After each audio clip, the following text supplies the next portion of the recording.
Hey, everyone. I'm Becca, he's Matt, and this is Becca's Book Club Adventure. Okay, Onyx Storm. We read chapters 28 through the end, which is chapter 66. So, kick us off with what happened in that big chunk of reading. The story picks up at Basgiath immediately after the quest squad returns from Devarelli. While away from Navarre, the Vedin have changed course and are, allegedly, concentrating in the inevitable failure of the Aretian wards. Tensions are, of course, high. Violet is able to decode and open her father's books in just 2 days, and to allow herself the ability to read them without falling behind on all the other books that Takaris, Queen Mariah, and Jacinia sent her way. Violet has the entire squad reading everything. Xaden also returns after recuperating in Arisha, but the gold flecks in his onyx eyes are permanently amber. Thankfully, only Violet seems to notice the change, but it means time is running out. And because time is running out, Violet decides to go against the Cenarium's rules in order to expedite her mission. They won't be reporting back to the Cenarium after each individual isle that they search. 10 days of planning, and the squad is on its way back to Devarelli in order to search the surrounding islands. Violet has added Traeger and Marin to the squad, and Arik himself, making Halden unnecessary. Thank heavens. Thank heavens. The first isle that they search is Unreal, where the inhabitants all worship Dune, the goddess of war. Violet, Xaden, Arik, Kat, and Dane fly to the capital city, where they are herded by the guards to their temple of Dune. Violet is shaken when she realizes that all of the servants have silver hair. All of them. And one in particular has hair exactly like Violet. At the temple, a trial by combat to prove their worthiness to meet with the queen ensues. What they thought was going to start out with Xaden wiping everybody on the floor turns into Xaden, Dane, and Violet being chosen to fight 2 enormous male warriors who have to be like 7-foot tall bodybuilders, and 1 female warrior who's the same size as Dane or Xaden. Things take an interesting turn, and Dane is knocked unconscious pretty quickly, and Violet uses some pretty sweet jujitsu moves to pin the female warrior. While pinning her, Violet then flings a dagger at Xaden's opponent, allowing Xaden to win his duel. Female warrior will not submit, though, until something snaps inside Violet. At the same time, a storm breaks and lightning crashes down all around them. Was it Violet? The female warrior submits, and then the riders win their audience with the queen, who just so happens to be the warrior that Violet just dueled. Long story short, Violet secures the rights to have dragons on the Isle in order to search for the Irids, but does not secure any type of alliance for the war because the queen wants dragon eggs as payment, and ain't no way that's happening. So with that, they fly to the next isle.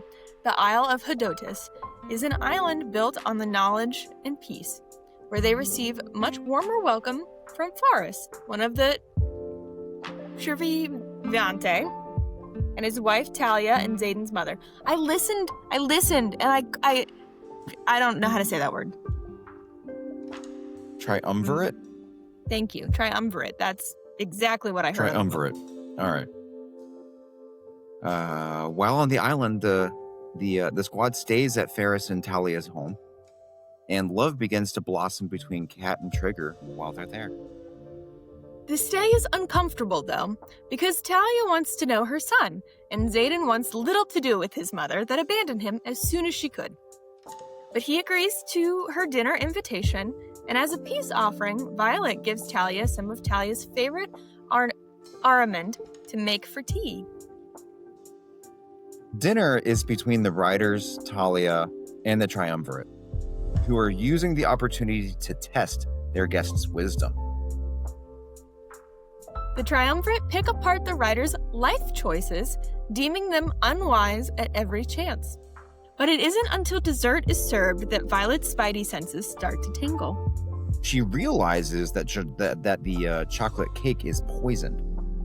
But Garrick takes a big, huge bite before she can warn everyone, and he's poisoned. Of course, Violet is able to cure Garrick before...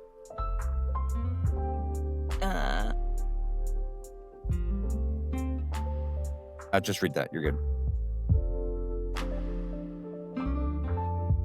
Of course, the Triumvirate have no idea how to cure themselves, and of course, they use this as a way to let everyone leave Hedotus alive. The squad immediately flies to the next major isle, Zahilna. I don't know. Zahilna? How do you pronounce that? I think it was Zahila. Zahila, okay, cool. Where the people worship the god of luck. The inhabitants are excited to see the squad arrive, and there's magic. Not enough to channel or wield, but enough that energy source and the bonds and the mental communications are all restored, with the dragons and the riders. When I scroll, I skip things. My bad. No Zenalia, the squad must play games of luck and not complain about the gifts of God. About the gifts the god of luck bestows upon them in order to meet the queen. They each draw something like a tarot card. And this seems like the kind of detail that will come back in the future. So here's a quick rundown of what everybody chose. Mira is gifted wine. Marin receives 2 orange tunics. Dane gets slapped in the face. Garrick is gifted a rusted steel bucket. Auric receives a fractured mirror that cuts him. Xaden gets an empty glass box. Violet is gifted a broken black compass. Riddick gets kissed. And of course he does. Cat receives a necklace with a big ruby. Drake is given a tabby cat. And the last one, Traeger, is shot in the heart with an arrow and dies. But nobody complains, and 8 hours later, they have an alliance and army to help fight the war. Unfortunately, Andarna's lost family is not on the Isle, and nobody that lives on the Isle knows where they are. So the next morning, they fly to a deserted isle to properly say goodbye and administer final rites to Traeger and Salia, his griffin. Afterwards, they split into 5 groups to search the surrounding isles quickly before meeting up to get back on the typical trade routes. Everyone flies away except Violet and Riddick, and before they can, 6 representatives of the Irids land on the beach to talk to Andarna. First, we get a little bit of a backstory on Andarna. The Irids are pacifists and fled the constant violence of Navarre. They left her in Navarre so that they would have someone to tell them of the humans' evolution under the wards, and if they were able to evolve into the peace the wards were meant for, so the Irids would know that it was safe to return. Obviously, that did not happen, and the Irids are pissed and disappointed about it. They tell Andarna they find her to be an abomination, as they are of other dragons and the humans, and half of them leave at that point. The half that stay seem interested in learning why the evolution occurred the way it did. But then Xaden and Garrick return, and the Irids and Riddick see Xaden's eyes, which are red rimmed. Any chance of an alliance with the Irids goes out the window, and they all leave for good. They wouldn't talk about how the Venin were supposedly defeated in the first war. Clearly, they won't help fight a new war. They are not going to help fire the Aretian Wardstone. And they said that there is no cure for Venin. Violet and Riddick end up having a really heated heart-to-heart where they agree on a point of no return for Xaden, and they agree that Violet needs to share this secret with Rhianna and Sawyer and Jacinia when they all get home. The next morning, they fly back for Basgiath 3.5 weeks after the journey started, and the squad returns to school. They return with assurances of a 40,000 person army, yes, but also without Trigger, with Kat sad and heartbroken, and with Andarna depressed and not speaking to anyone. They return to a letter to Violet from Theophany, who knows all about their mission and looks forward to their next rendezvous. They return to news that Queen Mariah is dead, and the Dark Wielders have conquered and drained the majority of Peromio. And they return to an intense inquisition about their journey. But there ends up being no punishment because the king is just so happy to have his son Eric back. So the squad resumes their typical activities. Classes resume just in time for the squad's rotation to Orisha for rune classes. Sawyer flies out on his prosthetic leg and learns how to mount his dragon and is back in the saddle. Gotta love that. In Orisha, Violet is reunited with Xaden, and for once, they have a real conversation. The topic? Violet's reoccurring nightmare that she's had since Resin about the sage. But plot twist, it's not her nightmare. It's Xaden's. And Violet comes to the conclusion that she's been in Marin's dreams too. And that it's her second signet from Andarna, dreamwalking, a kind of intrinsic power. And just as realization hits, Orisha is under attack. So they launch into the sky to fight, and fight they do. After Taryn takes out multiple Wyvern, Violet has an opening to wield her lightning and takes down even more. Somehow, she finds herself in front of the Temple of Dune, just as Auric told her, and the priestesses are so happy to see one of their own. But of course, Theophany appears and tells her to stop fighting, or else everybody's dead. The priestesses call Theophany a traitor, and it dawns on Violet that she used to be a priestess of Dune. Something scares Theophany away and she disappears, and then the remaining wyverns start falling dead from the sky.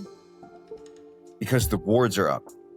Because the Irid Leothan arrived and fired the wardstone.